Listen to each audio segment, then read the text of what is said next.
Welcome back to Empowered. I'm Elizabeth Nomofsky. Today, we are talking about networking for women and the importance of how networking can help advance you. So I want to talk about the correlation between networking and wage advancement gaps for women versus men. I gave that a lot of thought in terms of, how do we start talking about that? But that gets into a bit of certainly there are discretionary issues with women getting paid less than men in so many industries.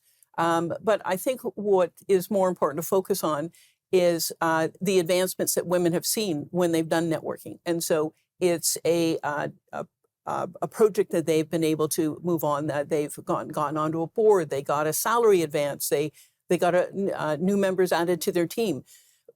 All those things were because of networking. And in my experience, when you get passionate about stuff and you start networking and those things start happening, the money follows. And so definitely we all know, everybody's seen it. We see it in the papers every week. We see it on TV. Sure, we've seen it on your show.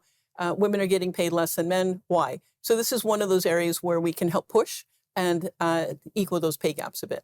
I just mentioned 132 years on the tech side. Yeah. That's pretty sad. And I had Lita Prima on the show earlier. Yes. And we were talking about the gender wage gap. And for every dollar a man makes, a woman makes 87 cents. Yes. And, over 20 years, it's $260,000 that we've left behind. Yes. So, this is a really good way to help advance us. Yes. So for somebody who has never networked before and has heard it, but says, I'm just going to go and have a drink and party or whatever. How do you get started? And what exactly is it? So there's lots of different ways to do this. And so there's a lot of people who will say, wait a second, Carol and Liz are obviously extroverts. I could never do this. But everybody thinks that that's one of the myths. And, I'll talk about that later on, is that networking is for extroverts, and it's not. There are lots of ways to do this. You can start small and get comfortable. A lot of that is comfort level, because if you go out and you speak about your own thoughts and opinions on stuff, you're going, gee, I'm not so how well I'm going to be received.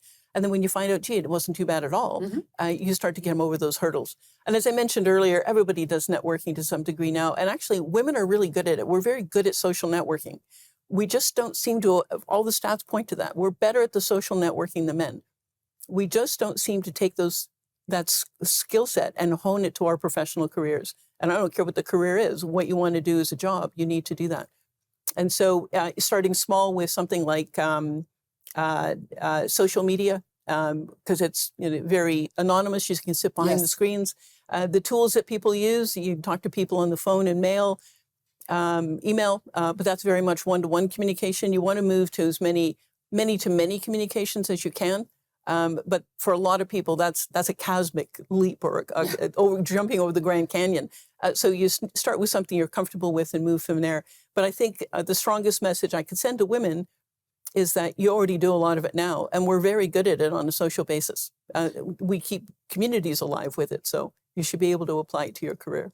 So you've talked about us being extroverts. Yes. How do you increase somebody's personal visibility, especially if they're introverts? And how do introverts network compared to extroverts? Well, I think it's because, we've just come out of COVID.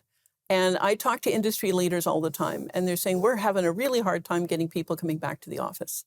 And I actually pulled up some stats on that. And for people who are working remotely, it's the slide we'll see a little bit later on, it is impacting women on a much more negative level than it is men, because you're not seen. And it's tough enough as it is.